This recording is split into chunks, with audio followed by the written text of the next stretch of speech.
역사 속의 영성과 영성훈련은 초대교회의 이제 사도행전 2장, 그 다음에 콘스탄틴 대제가 기독교를 공인할 때까지 313년 AD, 그때까지가 이제 초대교회 영성인데, 우리 성경 사도행전 2장에 본 것처럼 성령 중심의 영성이죠. 네, 마가의 다락방에 120명의 성도들이 기도할 때에 예수님이 약속한 대로 승천하시고 승천할 40일 동안 이 땅의 제자들과 함께 계시고 그리고 이제 10일 뒤에 그 성령이 강림하시죠. 그래서 성령 중심의 영성이다. 그리고 기도와 말씀 연구, 그리고 있는 것을 서로 나누어서 모인 자들이 서로 통용했다.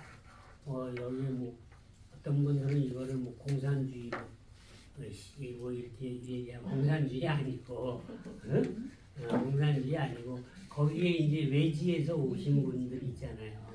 그분들하고 나누었죠. 그래서 사랑의 공동체에서 영성생활에 말씀의 영성. 이제 초대교회는 예수님을 예루살렘 교회나 박해가 일어나잖아요. 그래서 흩어져서 안디옥 교회가 설립이 되죠. 그리고 이제 스테반 집사, 야고보, 뭐 이렇게 이제 순교하죠.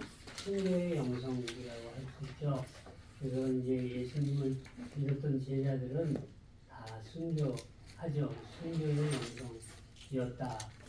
그다음에 이제 중세교회로 넘어가죠. 중세교회는 이제 동방교회와 서방교회로 나뉘었는데, 이제 동방교회는 이제 시리아하고 에티오피아 뭐 이렇게 터키, 애국 이쪽 지역으로는 이제 동방교회가 이제 되고, 서방교회는 이제 로마 카톨릭 교회를 중심으로 그래서 동방교회 이제 사막의 교구들이 이제 국교화되고 이제 교회가 제도화되면서 이게 이제 메인 종교가 되면서 좀 타락하고 결력하고 결탁하는 일이 이제 일어나는 것에 반동으로 사막으로 갑니다.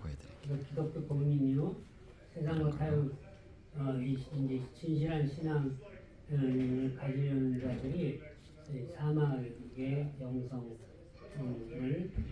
거기서 이제 하나님께 기도하는, 그렇죠. 그리고 동방교회는 이제 신비주의적 방법으로 좀 흐르죠. 그래서 그렇게 되고 수도원이 이제 생겨나게 되고, 그 이제 혼자서 기도하다가 이제 모여서 이렇게 문제점이 좀 있으니까 수도원 발전이 자연스럽게 나타나는 거죠.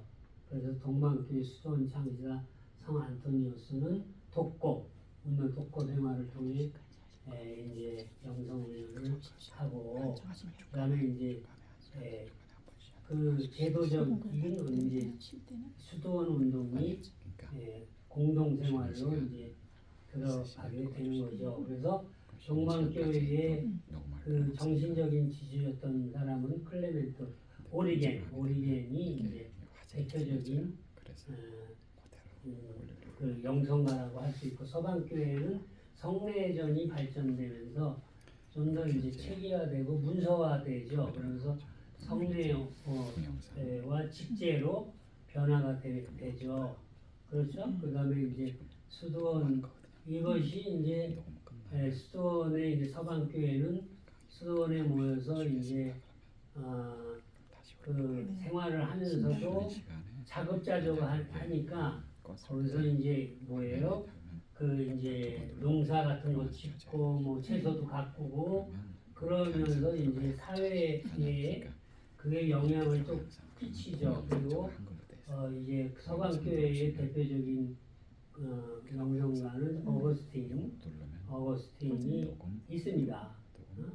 그래서 그 동방교회는 오리겐, 서방교회는 어거스틴 이렇게 하고 이제 수도원이 이제 베네딕트 수도원은 이제 후에 교황이 되는 그레고리 버브레이크 대 그레고리가 후에 교황이 됩니다. 이분 교황 안 되려고 했지만 교황이 되면서 이제 후대의 베네딕트 수도원이 많은 영향을 끼치죠. 8세기, 11세기 베네딕트 시라고 할 수 있고 그 외에 이제 13세기에 성 프란치스코, 프란시스코 수도원, 도미니크 수도원, 뭐 이렇게 수도원, 발메너거스 수도원들이 생겨나게 되고 종교개혁 시대의 영성과 영성에는 종교개혁이 들어가면서 여러분들이 이제 인쇄술도 발전되면서 독일을 중심으로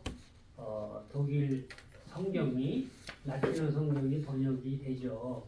구텐베르크의 인쇄술이 성경을 찍어내면서 이제 마르틴 루터를 통해서 종교개혁이 일어나는 성경 중심의 운동, 성경 중심의 신비적 명상, 금욕주의적 이런 데서 이제 성경 중심의 신앙, 로마 가톨릭의 신비주의적 전통과 구별되면서 성경을 그래서 이 신부들이 사제들의 성당 안에 있던 성경이 이제 소위 말하면 평신도들에게 이제 성경이 손이 넘어가는 것이 이라고 할 수가 있는 것입니다. 그러면서 이 이제 성경 중심, 오직 은총, 오직 믿음, 오직 성경 중심으로 이렇게 이제 가면서 대표적인 개혁가로서 루터, 칼빈, 이제 쯔빙글리 이런 분들이 나타납니다. 그러면서 이제 루터나 칼빈, 쯔빙글리, 루터는 이제 독일의 국교회를 만드는 분이 되고 루터교회 독일은 국교회. 그리고 이제 켈빈은 이제 장로교의 창시자가 되죠. 켈빈은 프랑스의 이제 제네바를 중심으로 해서 개혁 운동을 하는데 켈빈은 단순하게 이제 개혁뿐만 아니라 사회 개혁까지. 그래서 그 제네바를 중심으로 사회를 번역시키다 보니까 세속 권력인 시장이나 이런 사람하고 부딪혀요. 그래서 쫓겨납니다. 제네바에서 추방당해. 그런데 이제 2, 3년 뒤에 다시 제네바로 복귀해요. 떠나서 스트라스부르크라는 조그만 데서 그 개혁 운동을 계속 하다가 제네바로 다시 복귀한 다음에 제네바를 중심으로 해서 사회 개혁을 하는 거예요. 그래서 제가 이제 독일에서 공부할 때 보면은 제가 있던 데가 괴팅겐 유니버시티 우니베르시테시라는데 그게 이제 대학 도시예요. 대학 도시인데 특징이 뭐냐면은 시청의 높이가 성당의 높이보다 높으면 안 돼. 그러니까 그 이제 교회가 더 셌다는 거야 한마디로 세상 권력보다. 그게 이제 켈빈 같은 경우에도 제네바 개혁을 할 때 그렇게 해서 시청 건물이 더 교회 첨탑보다 더 높게 질 수가 없어. 그렇게 했다는 거죠. 그러니까 어제도 켈빈은 사회개혁까지 이제 가면서 이제 켈빈 같은 경우에 이제 기독교 강요라는 책을 쓰죠. 대단한 책입니다. 그 책을 삼촌 이제 4권짜리 전 가지고 있는데 젊은 나이에 켈빈이 그런 책을 쓰죠. 그것이 이제 장로교의 이제 법과 같이 되는데 이제 저는 이제 지난번도 이제 말씀드렸지만 침례교의 특성하고 장로교의 특성하고 좀 틀린 게 이제 미국에서는 이제 침례교가 주류 교단이 되잖아요. 근데 이제 왜 무슨 차이가 있냐면은 장로교는 지금 이제 이걸 칼비니즘을 뛰어넘어야 되는데 칼빈의 기독교 강요에 잘못하면 이게 이제 교주라 그럴까 그 창시자가 있으면은 감리교회에는 이제 요한 웨슬리 그거를 뛰어넘어야 되거든. 근데 이제 성경은 지금 열려 있는 성경이거나 해석되어져야 돼 계속. 예? 이게 고인물처럼 갇힌 게 아니에요. 왜냐하면 시대 안에서 계속 살아있는 말씀이잖아요. 하나님의 말씀은 살았고 운동력이 있다 그랬잖아. 그래서 성경은 계속 해석이 되어져야 됩니다. 그래서 그런 면에서 이제 좀 한계가 있다 이런 얘기를 제가 지난번에 말씀을 좀 드렸고, 그래서 루터 국교회가 되고 그 외에는 이제 영국에서는 이제 성공회가 또 나타나죠. 헨리 8세가 자기가 이제 결혼을 해야 되는데 이혼녀하고 결혼을 하고 싶은데 천주교에서 반대하니까 내가 그러면은 종교를 만들겠다. 그래서 로마 캐톨릭하고 단절하고 자기가 이제 성공회를 만드는 거예요. 그래서 이제 성공회가 후에 나타나죠. 그래서 이제 성공회는 영국의 국교회예요. 국교회. 독일의 국교회는 루터란 철치. 그죠? 그러니까 국교회는 뭐냐? 어떻게 했냐? 세금을 막 다 걷어. 그래서 다 띄어 세금을. 독일 루터란 처치는 자기가 세금을 다 띄어서 목사들에게 교회에게 나눠줘요. 이렇게. 그러니까 내가 만약에 루터란 성도면은 종교세를 다 띄어. 그러나 나는 루터란 처치 안 속에 뭐 침례교나 다른 타교단에 속한다. 그러면은 그 사람은 따로 세금 안 띄고 자유롭게 그런 식으로 어쨌든 뭐 이렇게 평신도 영성 그러니까 이제 종교개혁의 이제 평신도 영성의 루터는 중요한 교리가 만인 제사장 교리예요.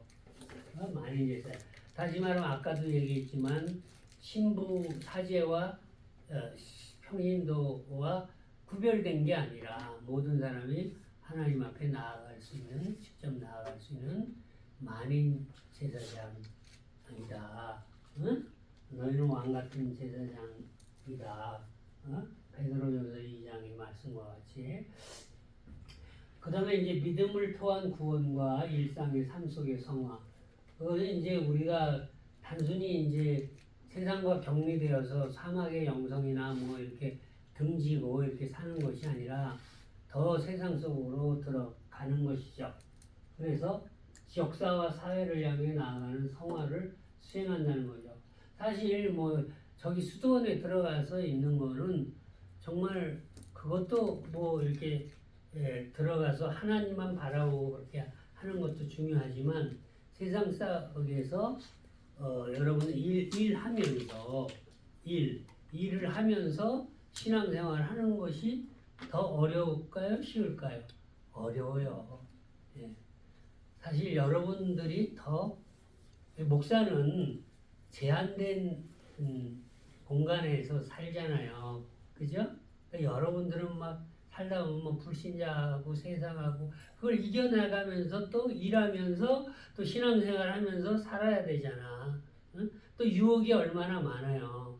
목사가 가는 곳이 뭐가 있어요? 골방하고 책방하고 또 골방, 기도의 골방. 그죠? 그 다음에 이제 연구하기 위해서 책방. 그죠? 예. 또가 뭐 있어요? 이제 책방에서 공부하다 이제 성도들 신방 가야 되잖아. 신방. 4가지 방이 있어. 응? 신방 가. 그 다음에 마지막에 이제 감방. 감방까지 갈 수 있어야 된다 이거야. 왜? 위대한 영성가들은 감방에 갔어. 바울 사도도 가고. 그래서 목사가 감방까지 좀 갔다 와야지 4가지 방이 완성되는데 저는 뭐 아직 감방은 못 가봤는데 응? 주를 위해서 그런 각오로 순교의 영성 아닙니까? 그러니까 그런 각오로 주님을 믿어야 돼요. 여러분 생명은 생명으로 욥이 말한 것처럼 바꾸는 거예요. 우리가 영원한 생명을 얻기 위해서 이 한정된 생명을 주를 위해서 버릴 수 있어야 되는 거 아니에요. 가죽을 가죽으로 바꾸는 거예요. 그죠? 그와 같이 생명을 생명으로 바꾸는 거예요. 그렇다고 한다면은 순교의 영성 그리고 감옥까지도 주를 위해서 갈 각오를 가져야 된다. 어? 그래서 사회적으로 깊이 여러분 들어가는 것이 오늘도 뭐 세상 사람 같으면은 예수 안 믿는 사람 같으면 토요일에 얼마나 놀기 좋고 쉬기 좋습니까? 어? 그리고 주일날도 자기 좋고 얼마나 오늘날은 또 얼마나 또 세속적인 물결이 얼마나 많이 오고 있습니까? 그런 가운데 주님을 믿고 또 더 알려고 우리가 힘쓰는 건 아니에요. 그러니까 그것이 이제 세속적인 삶을 거룩하게 된 개신적 영성은 역사와 사회를 향해 나아가는 성화를 수행해야 된다라는 것을 말하고 있어요. 그래서 그 다음에 그리스도의 연합을 통한 개인과 사회의 성화, 존 켈빈 1509년에 1564년 그죠? 이런 어거스틴 루터의 사상적 영향을 받았다. 어거스틴과 루터의 사상을 존 켈빈이 받았다. 그래서 그리스도의 연합을 이루고 또 사회의 개혁을 이루고 이렇게 내가 이제 기독교 강요 크리스찬 컨스티튜션인데 읽어보면요 참 대단해요. 거기서 내가 책 읽으면서 대단한 신학자다. 이 법률을 했어. 한 가지의 예로 내가 이제 여러분은 궁금하지 않아? 하나님이 왜 마귀를 만들어 가지고 사단을 만들어 가지고 선악과를 따먹게 했냐 이 얘기야. 그러니까 하나님이 마귀를 안 만들고 사단을 안 만들었으면은 어떻게 됐다고? 그런 일이 없어. 그러니까 하나님이 그렇게 사단을 만들어서 이렇게 유혹해가지고 우리 유혹에 넘어가도록 해서 책임이 누구야? 하나님이라는 거야. 여러분 어떻게 생각하세요? 네? 그거 이제 하나님, 그렇죠? 하나님한테 밀어요. 왜 그렇게 했냐 이거지. 그러니까 원인 제공을 한 거 아니에요. 기독교 강령을 읽어보면 나와요. 하나님은 천사를 창조하셨지 마귀를 창조한 건 아니야. 마귀는 천사가 타락한 거예요. 스스로 하나님하고 대적하려고. 이사야 14장, 에스겔 28장, 14 곱하기 2하면 뭐예요? 28장. 읽어보세요. 그러니까 하나님 같이 되려고 천사장 루시퍼가 대항하다가 3분의 1이 루시퍼의 졸개들하고 귀신들하고 이 땅에 던져지는 거죠. 응? 응?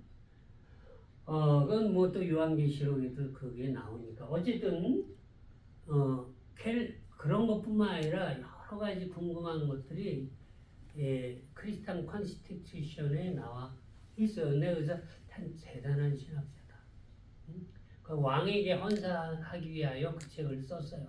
그래서 이제 프랑스 왕 프란시스 왕이요 이러면서 이제 서문에도 이렇게 나오면서 기독교 강요가 잘 돼 있습니다. 어쨌든 켈빈은 대단한 신학자였다라는 것을 좀 말씀드리고 이제 근대 영성과 영성을 계몽주의와 경건주의가 이제 계몽주의는 이제 이성으로 하나님을 분석하고 알려고 하다 보니까 이성으로 하나님을 재단한 한계가 있죠. 거기에 반동과 서로 경건주의 운동이 네덜란드에서 영국과 네덜란드에서 일어납니다. 그러면서 이제 독일에서는 루터파들이 경건주의가 일어납니다. 그러니까 루터의 만인제사장 교리, 평신도 운동 이런 거가 있지만 이것이 잊혀지고 실천화되지 않는 것에 대한 반동으로 독일에서 경건주의 운동이 일어납니다. 어? 그래서 이 여기 보면 대표적 인물이 누구냐? 필립 스페너야. 이거는 이제 영어로 하면 스페너인데 독일어 하면 이제 슈페너라고 하죠. 슈페너. 슈페너. 네. 그래서 슈페너의 제자 프랑케가 할레 대학을 중심으로 해서 경건주의 운동이 일어나요. 이게 아주 중요한 거예요. 경건주의 운동이 일어나면서 그 경건주의 운동이 일어나면서 독일의 작센주의 진젠도르프 백작 이 이름이 진젠도르프 백작은 독일 사람이에요. 오스트리아 귀족인 핍박을 받아서 옮겨와 어디로 독일로. 왜냐하면 독일은요 이게 저기 개신교하고 천주교하고 그 주마다 달려. 어떤 주는 개신교 주고 어떤 주는 카톨릭 주야. 이렇게 돼 있어. 그러니까 오스트리아도 그 당시 프랑스 다 이제 로만 카톨릭에서 피박을 받으니까 이제 이쪽으로 독일로 내려왔을 때에 진젠도르프 백작이 이제 모라비의 보헤미안 그 체코 그쪽 보헤미안 하고 모라비안 뭐 이런 사람들이 뭐 지역에 있는 사람들이 피난을 와 핍박을 피해서. 그런데 이 사람이 헤론 후트라고 주님의 보호소 집이라는 헤론 훗을 세워서 그 사람들을 다 와서 피난민들을 이 신앙생활 핍박받으니까 이 사람이 세워 돈도 많고 그러니까 세워서 무슨 운동을 일으키냐면 이제 모라비안 형제단이 이제 나타나는 게 된 거예요. 그래서 영국의 웨슬리 형제를 중심으로 이제 경건주의 운동이 이제 영국과 그리고 네덜란드, 독일 이렇게 하면서 이게 이제 영적 18, 19세기에 대각성 운동이 일어났는데 1, 2차 대각성 운동이 일어났는데 1차 이제 대각성 이제 운동은 이제 웨슬리고 또 저기 또 이제 요나단 에지워즈 이런 사람들을 중심으로 해서 1차 또 이제 2차는 이제 또 찰스 핀이나 이런 사람들 통해서 2차 영적 대각성 운동이 일어나면서 개신교에 큰 활력을 주고 또 선교를 엄청 하게 돼요. 그래서 프랑케가 할레 대학을 중심으로 선교를 하게 되는데 60명의 선교사를 파송해요. 그렇게 되는데 이 모라비안 교도는요 220명을 세계로 파송을 합니다. 그 모라비안 교도가 우리나라까지도 옵니다. 그 사람이 이제 퀴출라프라는 사람인데 퀴출라프라는 선교사가 우리나라까지 와요.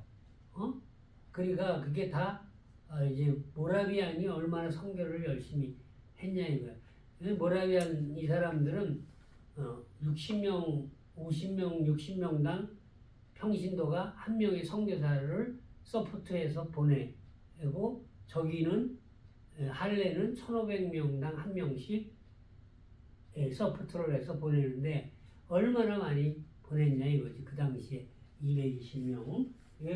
그리고 모라비안 교도들이 선교를 얼마나 많이 했는지 또 웨슬리에게도 영향을 줘요.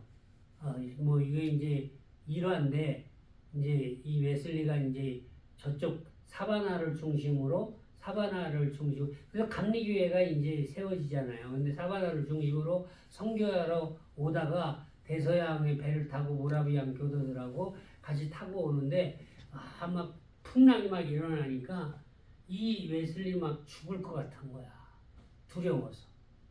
근데 모라비안 교도는 막 풍랑이 이런데도 막 찬양을 막 이렇게 하면서 아무 두려움이 없이 그러면서 이 웨슬리가 도전을 엄청 받습니다. 이 모라비안 교도들한테. 같은 하나님을 믿고 예수님을 믿는데 저 모라비안 교도들은 눈 하나 깜짝 안 하고 주님을 찬양하면서 이렇게 성결 그래서 이제 그 사람이 와서 이제 실패해가지고 영국에 돌아가서 이제 뭐 알더 스트릿이란 거기에서 이제 조그만 교회 가서 은혜를 받고 그때 이제 변화를 성령 체험을 하고 변화를 받고 그러면서 이제 제2의 사역이 펼쳐지는 거예요. 웨슬리에게.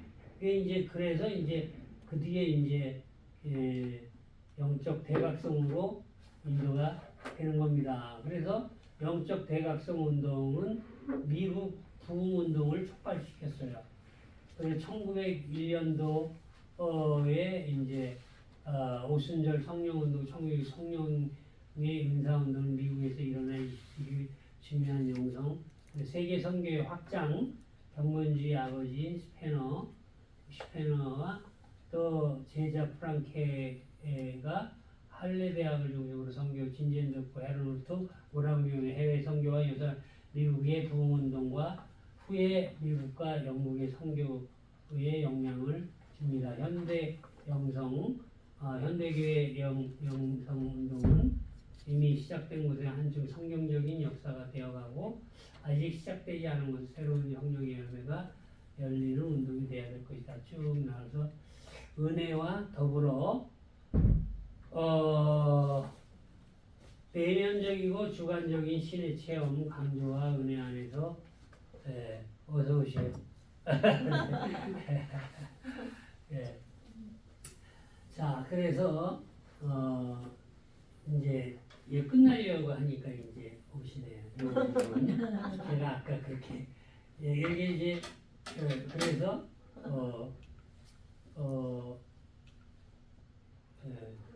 20세기 영성운동의 중요한 특징은 은혜와 더불어 개인의 내면적이고 주관적인 신의 체험 강조와 은혜 안에서 하나님의 형상의 회복과 성숙.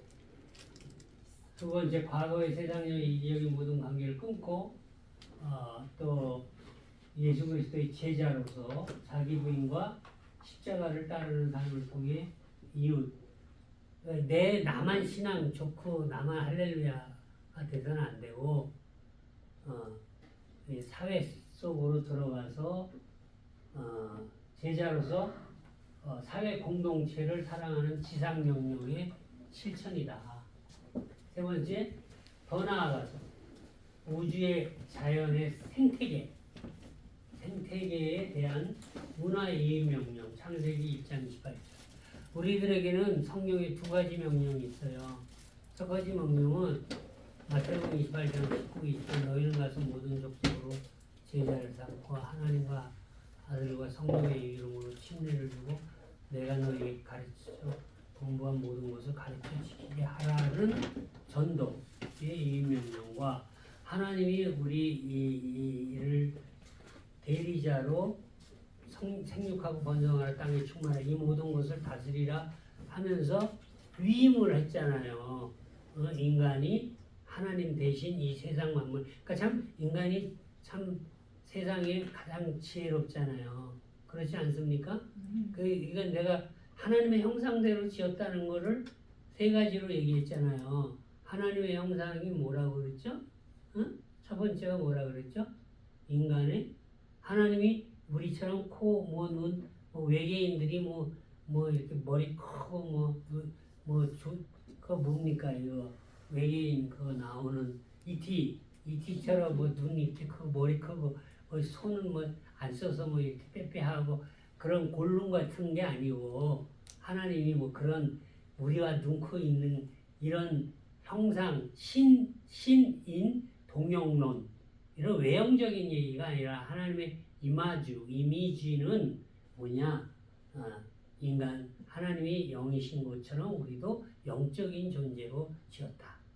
그래서 우리 인간은 하나님과 이렇게 클릭해서 교통할 수 있는 인간을 영적 존재로 지었다라는 거죠. 두 번째는 지적인 존재. 인간이 지금 얼마나 지적인 존재 아니에요? 예? 하나님은 이 우주 만물도 하나님은 지적 설계자예요. 이거 다 하나님이 이게 뭐 저절로 이게 뭐 생긴 게 아니지 이 세상이. 응? 그죠? 그래서 뭐 옛날 하나님의 존재 증명 같은 게 옛날 철학자들이 많이 했어요. 신학자. 하나님이 존재하면 어떻게 하냐? 철학자들이나 뭐 신학자들이 그 중에 하나가 이제 온티올로지 존재론적 증명 뭐 이런 거 있어요. 그게 뭐냐면은 아니 뭐 사막에 시계가 발견됐다 하자 이거야 시계.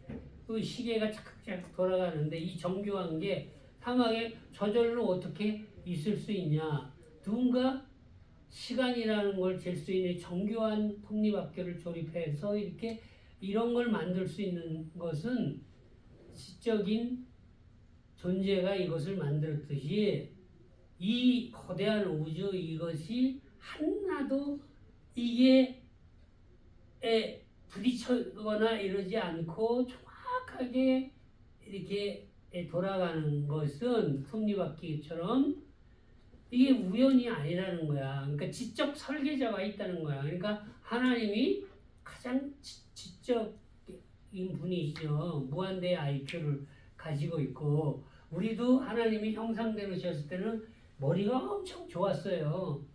그런데 죄를 짓고 나서 그 지혜가 많이 사라졌지. 응? 그래서 죄를 마치면은요 사람이 멍청해져요. 그래서 도둑질하고 강도이나 이런 사람들이 무슨 생각을 하냐면 그렇게 해도 나는 안 잡힌다라는 착각을 하는 거야. 그게 멍청한 거지. 안 잡히기 왜 안 잡혀요? 어? 그죠? 그리고 설령 안 잡힌다 그래 죽을 때까지. 그러나 하나님이 알고 완전 범죄는 없어. 누가 알아?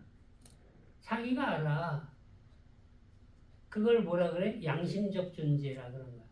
인간은 하나님의 형상대로 졌다는 건 지적 존재, 양심적 존재, 또 영적 존재, 마지막 도덕 윤리적 존재. 응? 양심적 존재라는 거야. 그러니까 그와 같은 거죠. 그래서 어쨌든 이렇게 생태계까지도 이제 20세기, 21세기 지금 생태계나 이 기후 환경 이런 것까지도 인간이 이게 바뀌었으니까 그런 참 사람들 하는 거 보면 참 이게 멸종돼가는 거를 멸종 안 돼가게 하려는 노력들을 많이 하잖아요. 하나님 그게 다 기초는 어디에서 시작되는 거예요? 다 성경에서 시작되는 거예요. 하나님이 문화 1장 28절 생육하고 번성하라 땅에 충만하라. 이 컬처라는 단어 문화라는 것은 컬티베이트라는 경작하다라는 데서 나온 거예요. 컬티베이트 경작하다. 경작하면서 이제 문화가 생겨나는 것이죠. 그래서 이제 문화에 대한 태도를 제가 지난번에 그때 리차드 니버라는 그 라이놀드 니버라는 신학자의 동생 리차드 니버가 이제 문화를 기독교와 문화를 어떻게 상관지어냐 그리스도와 문화 그래서 이제 5가지 모델 중에서 이제 있는데 이럴 때 뭐 어게인스트 모델은 이제 뭐야 배척하는 거죠. 어게인스트 그것은 이제 문화 파괴 운동으로 이어지는 거죠. 다 사단 문화로 그래서 이제 이 유럽에서 이제 저 남미 같은 데서 이로 이제 점령하고 들어올 때 이 파괴를 했지. 그 어게인스트 천주교가 처음에 천주교 중에서도 그 안에 예수회라고 있어요.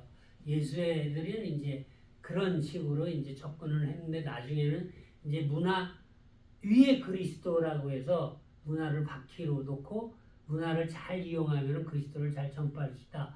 그래서 제사 제도를 처음에는 부인하다가 우리나라에서도 제사 제도를 잘 이렇게 허락하면서 그건 문화니까 그리스도만 잘 전하면 된다. 태도가 바뀌죠. 후에는. 그리고 이제 재침례교도, 침례교도나 뭐 이런 사람들이 이제 모라비안 교도 이런 사람들이 이제 미국에 오면서 이제 문화에 대한 태도 여러분이 아시다시피 아미쉬라든지 또 메노나이트라든지 또 뭐 이렇게 또 이제 이런 사람들은 이제 그 문화와 분리해요. 그래서 문화와 담을 쌓. 그래서 메노나이트나 아미시들은요, 자동차도 안 쓰고 테레비도 없어. 아미시하고 메노나이트하고 차이는 비슷한데 메노나이트가 아미시가 더 보수적이야. 그 옷도 있죠. 옷도 뭐 긴 치마 입고 모자 쓰고 농사만 짓고 자기들끼리만 살고 공동체에서 뭐 농사 짓고 마차 타고 지금도 마차 타고 뭐 이런 식으로 살아가는 거예요. 그 마이너나이트는 자동차는 탄대. 그게 아미시하고 틀리대요. 그러니까 이제 사회하고 문화하고 분리돼서 살아. 그래 이제 또 우리 개신교는 뭘로 이제 하냐? 트랜스포밍 변화의 변혁하는 그리스도 이렇게 보는 거죠. 그래서 변혁시켜 나가는 거다 문화를. 그래서 뭐 식인 문화도 있잖아요. 아프리카나 뭐 에스키모는 뭐 또 뭐 손님들 오면은 최고의 대접이 자기 뭐 아내를 대접하는 거예요. 그 선교사들이 왔어. 그 마음에 들어. 그 손님을 접대해야 돼. 자기 아내를 이렇게 하는 게 에스키모 문화야. 그런 문화들이 있어요. 그러니까 안 한다 하면 그러니까 그러면 이제 그거 참 어려운 문제잖아요. 그러니까 이런 문화들이 있다는 거야. 그런 문화들을 어떻게 변형시켜냐. 그러면 여자가 가면 남편을 또 줘요? 응? 여자가 또 만약에 방문하면 남자가 또 선물로 그거는 나 모르겠어. 아니 그런 동네 안 가보려고. 제가 해봤어야지. 더 연구해 보세요. 그런 동네에서 한번 더 가보게요. 연구해보세요. 식인 문화도 있잖아요. 처음부터 식인 문화 들어가가지고 막 쉣다 뭐 그래서 정죄하면은 죽잖아. 처음엔 친구가 되고 그들이 예수님이 들어가면은 스스로 어떻게 돼? 놓는 거예요.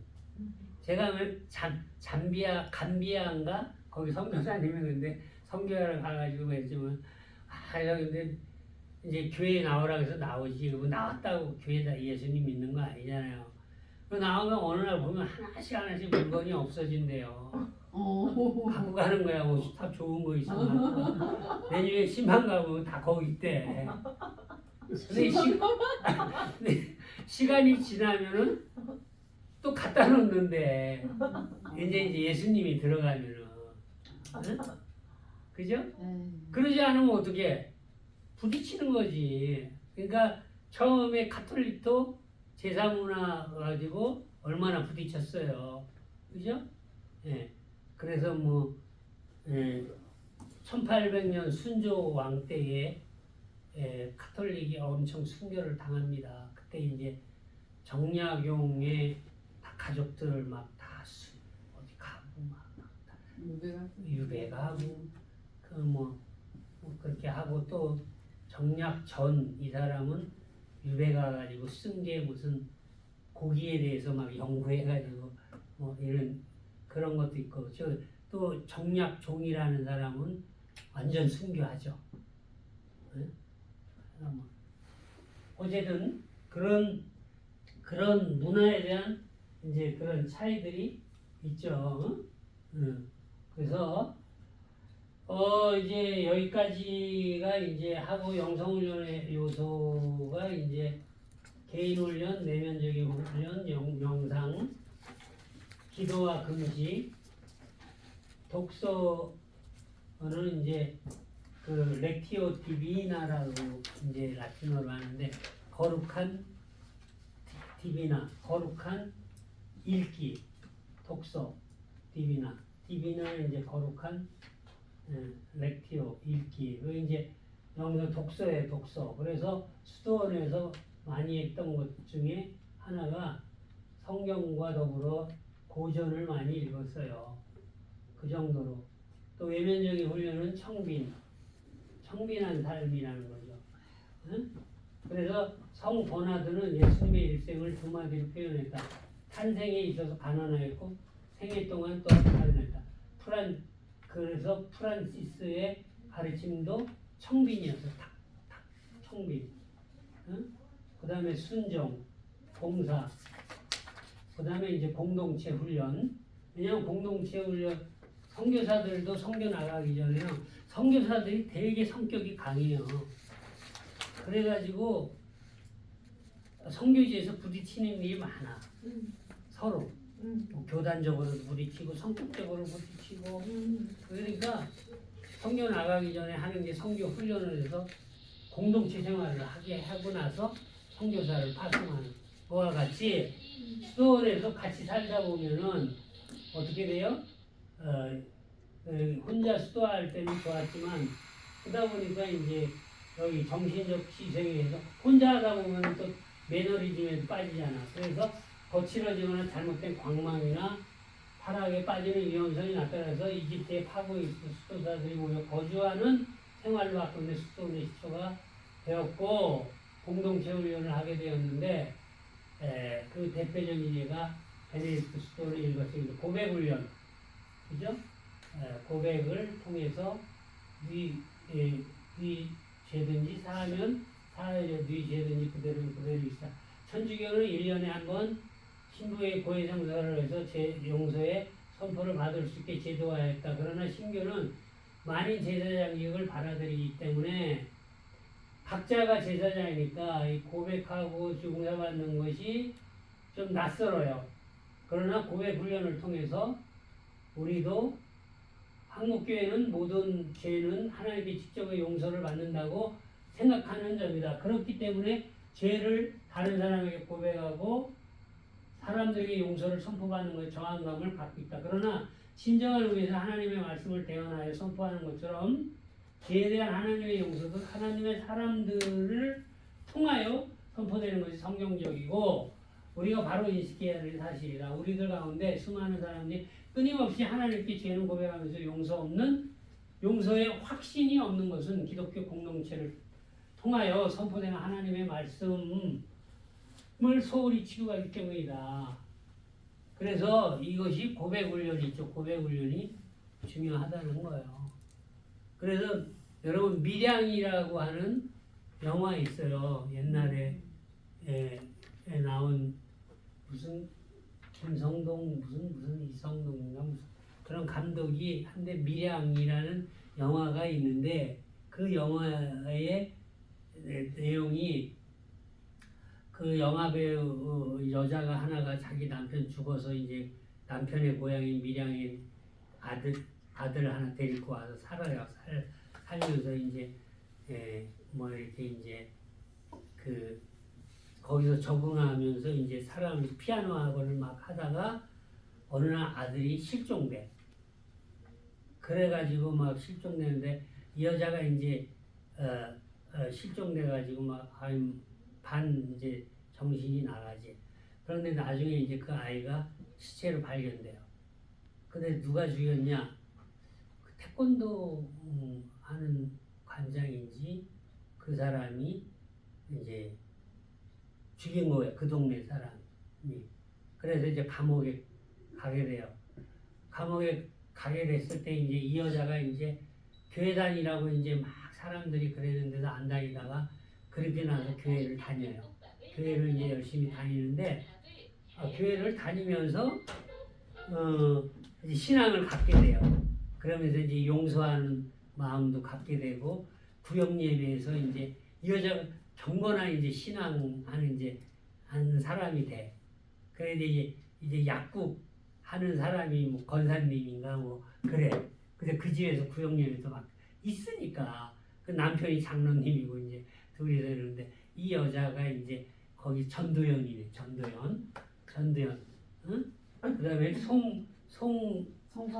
송강호하고 송강호는 이제 그 뭐하냐면 이제 자동차 고치는 근데 이 여자를 좋아해요. 그래가지고 잘해줘.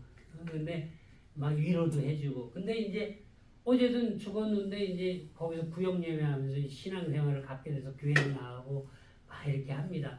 그래서 이제 어느 날 이제 구역 예배에서 저는 이제 제 아들을 죽인 사람을 용서하기로 했습니다. 그러니까 목사님이 그건 쉬운 일이 아닙니다. 좀 더 생각해 보세요. 그러면 이제 감옥에 가서 자기가 용서한다고 얘기하려고 가요.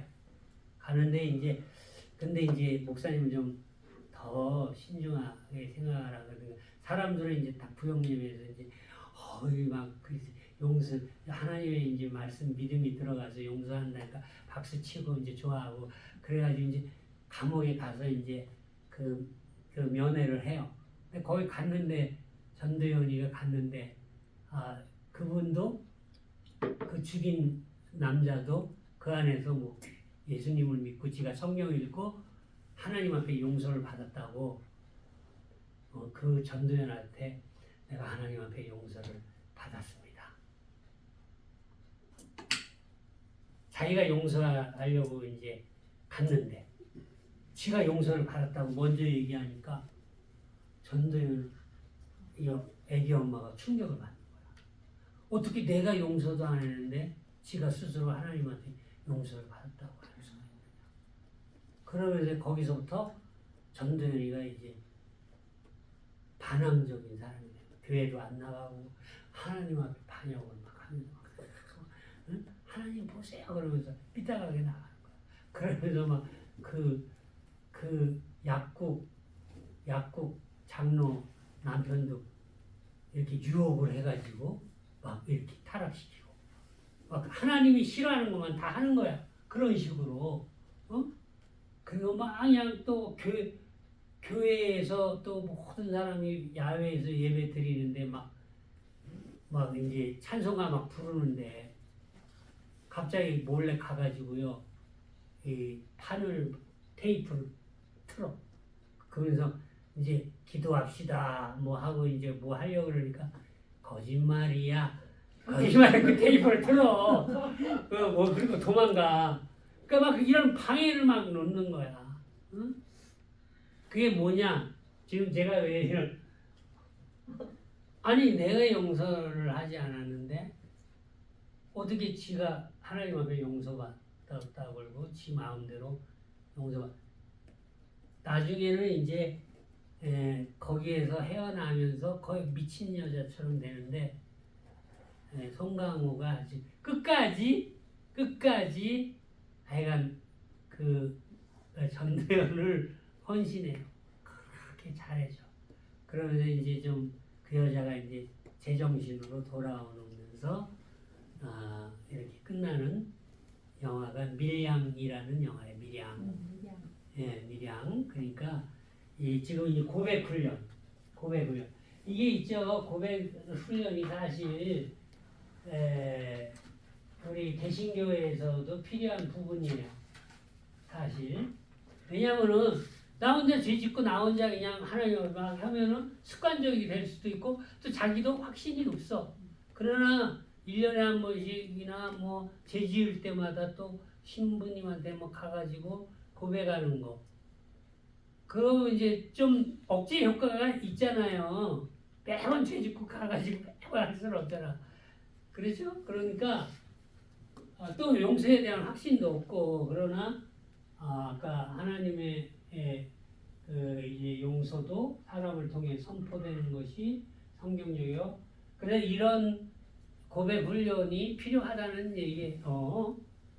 조심할 것은 아무에게나 죄를 고백할 때에는 비밀 보장에 문제가 있을 수 있으니까 혼자 혼란이 일어날 그러므로 죄의 고백은 공동체에서 실현해야 되는데 엄격한 규범을 정하고 질서에 따라 해야만 할 것이다.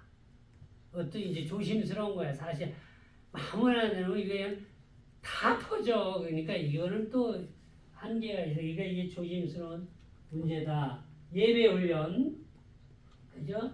하나님의 임재의 역사가 일어나는 예배, 인도 훈련, 경축 훈련, 예수님의 부활을 축하하고 성령 강림을 경축하며 주님의 구원하는 우리가 구원과 구원 받은 것이 축복이잖아요. 그러니까 매주 주님 앞에 예배하는 것은 이건 축복이에요, 축복. 그렇죠? 이런 훈련을 습관해야 될 것이다 라는 것을 이제 말씀을 드리고 요거 이제 참고문은 쭉 있습니다. 네? 참고문은 쭉 있습니다. 네? 그래서 이제 요거를 이제 여러분 끝났고 한 지금 5분 쉬었다가 네, 또 네. 합시다. 네. 우리 이제 다음에 이제 시작. 제자들